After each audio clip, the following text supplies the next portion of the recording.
Mr. Speaker, despite the many positions of the Government of Canada, this motion is not about a ceasefire. This motion is about rewarding Hamas for their massacre. This motion is a vote to reward the murder, the rape, the kidnapping of Israelis, and this motion is deeply irresponsible for this Parliament. And it's hard to explain and express the complex feelings of shock and fear and anger felt by thousands across the country who are being subjected to this motion today. It would have been enough if they were shocked by the public displays of blatant anti-Semitism in our streets, driven entirely by the irresponsible rhetoric in this House. It would have been enough if they were fearful for what lies ahead in Canada. It would have been enough if they were only angry and betrayed by this government's duplicitous attempt to be all things to all people, like we just heard. But today, the blind sellout to the forces of evil at home and abroad is what should be a wake-up call like no other to every freedom-loving Canadian who has built any piece of this country and who enjoys everything that those before us had built for us. This would be a ceasefire motion if it called for Hamas to lay down its arms, to surrender, and for immediately to return every single hostage, bring them home. It is not that. In the face of some of the world's most vile anti-Semitism and in the wake of the deadliest day for the Jews since the Holocaust, this government and this Prime Minister, held captive by its NDP overlords, are giving in to terror.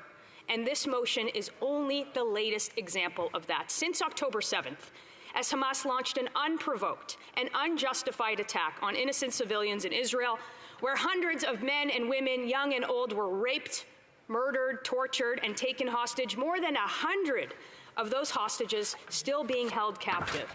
This motion is not only an abandonment of the ongoing fight to bring those hostages home, it is an abandonment of our ally in Israel, and more than that, it is a blind giveaway to Hamas terrorists and those who seek to undermine democracy, freedom, the rule of law in the Middle East and in the Western world. It is an insult to everyone who lost a family member in the attack, to anyone who witnesses a nation, an ally, paralyzed by the forces so barbaric, so evil, that discussing this motion today flies in the face of civilization and the future of a Palestinian people free of Hamas. There is a reason, Mr. Speaker, that Canada has a long-standing policy of not negotiating with terrorists. It's because it rewards barbarism, and worse, it provides an incentive for that barbarism to continue and even escalate.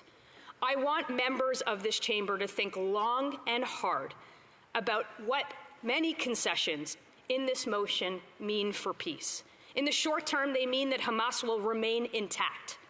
They mean that no more members of Hamas will be brought to justice. They mean that no more hostages will likely be brought home.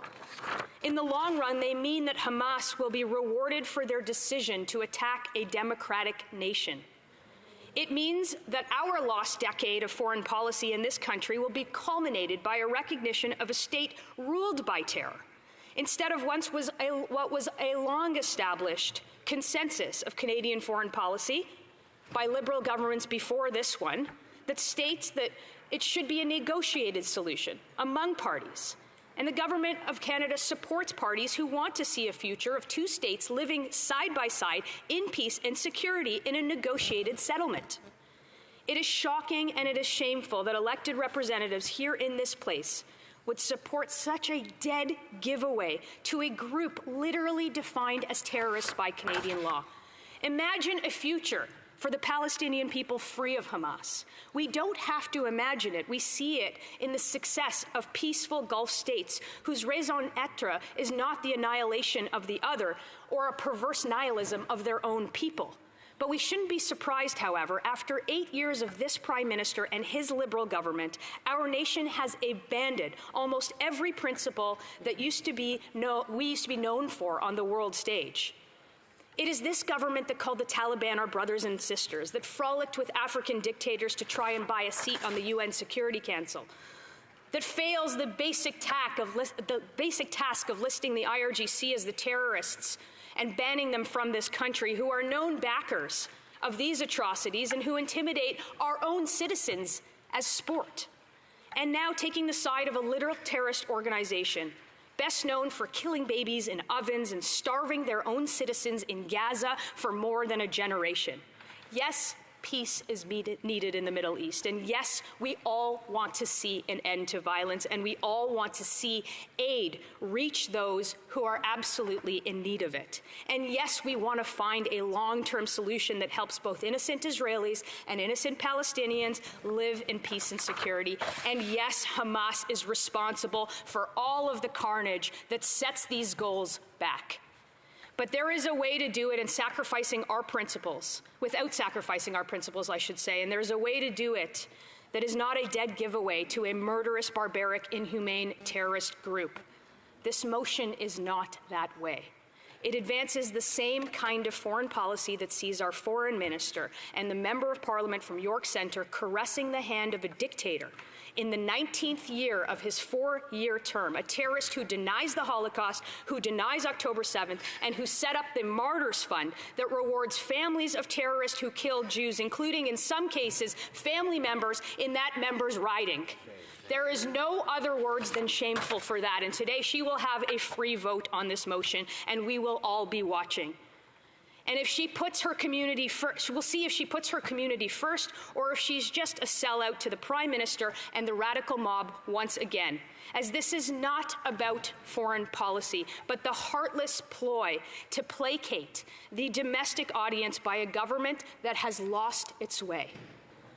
I'm not afraid for my community to see the tragic support of a deeply illiberal government stand against them, but I am afraid for our country and for our reputation abroad, and most of all for the values that this country is formed upon, the values of order, of democracy, of justice, of freedom, and the precedent that is being set here today with this motion.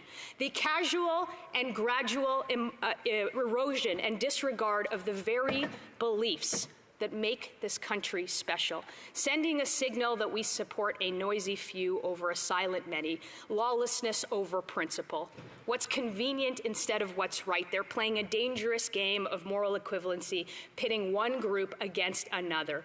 They misrepresent the truth about support for funding for organizations like UNRWA, in fact, for the organization UNRWA. They promised a month ago, this government promised a month ago that they would cut off the flow of taxpayer dollars to an agency whose members actively participated in October 7th. Rewarding rapists is what they are doing. It's yet another empty and broken pledge made in a blatantly transactional manner for domestic politics, one that never saw the funding stop. They advanced payments instead, and they upped the amount. These payments are not going to bankrupt our country, not in a fiscal sense, but in a moral sense. The price of abandoning our values, our allies, and reason. That is the true cost of these payments. That is the true cost of this Prime Minister's moral indifference. And that is the true cost of this motion. It is not too late, Mr. Speaker. We can begin by voting this down. We can begin by voting down this Hamas giveaway. We can continue by voting out this immoral, immature, liberal government. And we can finish by instilling in place a principled, common-sense, conservative government that will never support this motion. Not now and not ever. Hamas is watching this House. Our allies are watching this House. Canadians are watching this House. And to our allies and to all Canadians, you will see that there are members on this side that stand in your fight for democracy, that stand in your fight for the West, and that stand in your fight for justice. I will leave you with these words. There are going to be many politicians that make a choice today. Ours will be the right one, and I can only hope that members, all members on the other side, make the right one too. And when they don't, those who sit with them will have to account for their own choices, Mr. Speaker. Hear, hear.